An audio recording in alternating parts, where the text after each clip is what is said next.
Миномет! Миномет!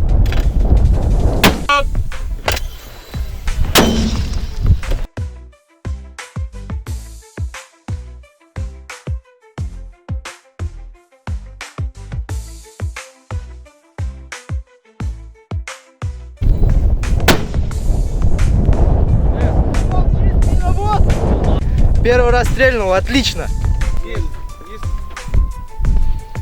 Бірінші шабуылдаушы батальон минашқыштар батареясы бүгін бізде номер 1-ші ат тапсырмасын орындап дала жаттығуында орындап жатырмыз.